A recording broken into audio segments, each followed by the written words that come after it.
Today, we are talking about a company you probably see every single day. McDonald's.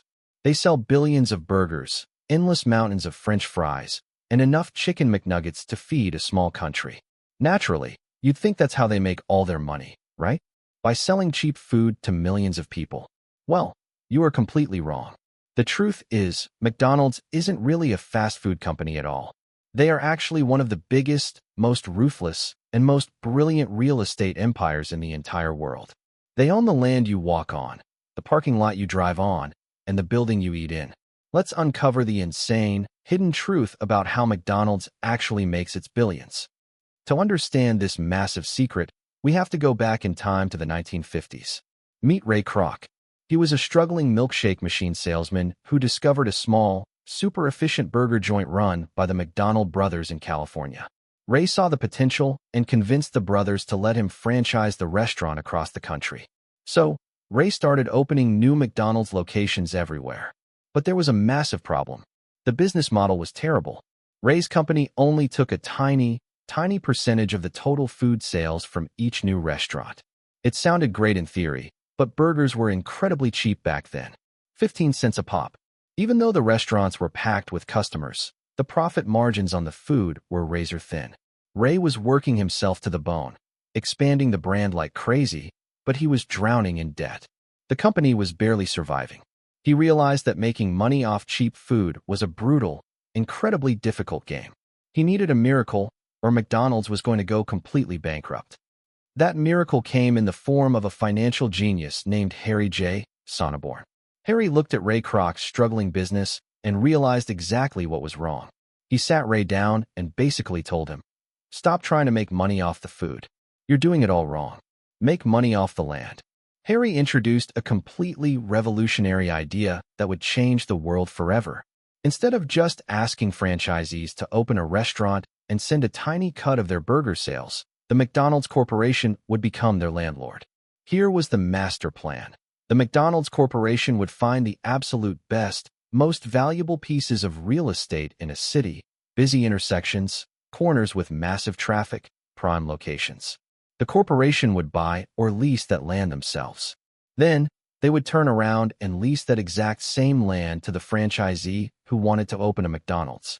Hey, real quick, if you're enjoying this deep dive into the hidden side of massive businesses, let me know down in the comments. What famous companies' dark secrets should we expose next? Apple, Disney, Nike. Let me know right now. I'm reading all of them. All right, back to the genius of McDonald's. So, why was this landlord strategy so brilliant? Because McDonald's wasn't just charging their franchisees normal rent. They charged them a massive markup on the lease and a percentage of their total sales, whichever number was higher.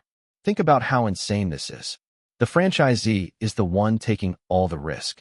The franchisee has to buy the food, hire the employees, deal with angry customers, and clean the grease traps. The franchisee works 80 hours a week to sell those burgers. But the McDonald's Corporation? They just sit back and collect the rent check on the first of every month, no matter what happens. If the restaurant has a bad month and barely breaks even on food, McDonald's still gets paid their base rent. If the restaurant has an amazing month and sells 1 million burgers, McDonald's takes a percentage of those massive sales as rent. It is the ultimate win-win scenario, but only for the corporation. Harry Sonneborn famously summed up this entire strategy with one legendary quote. "We are not technically in the food business. We are in the real estate business. The only reason we sell 15-cent hamburgers is because they are the greatest producer of revenue, from which our tenants can pay us our rent." Fast forward to today, and that exact same model is why McDonald's is an unstoppable juggernaut. They have nearly 40,000 locations worldwide. And guess what? The corporation owns the land and the buildings for the vast majority of them. They are sitting on tens of billions of dollars worth of prime, untouched real estate. When a bank looks at McDonald's, they don't see a risky restaurant business. They see a massive, rock-solid real estate portfolio. This allows them to get insanely cheap loans, which they use to buy even more land. It's a never-ending cycle of wealth. While other fast food chains rise and fall based on whether people like their new chicken sandwich, McDonald's doesn't care. Because at the end of the day, their real product isn't the Big Mac. Their real product is the dirt underneath the restaurant. So the next time you pull into a drive-thru for some fries, just remember, you aren't just paying for a meal. You are helping pay the rent to one of the biggest landlords on planet Earth. And before you go, did you spot all the hidden McDonald's locations and secret golden arches hiding in the background of this video? If you did, drop the timestamps in the comments below. Don't forget to hit that like button, subscribe to The Hidden Angle, and I'll see you in the next one.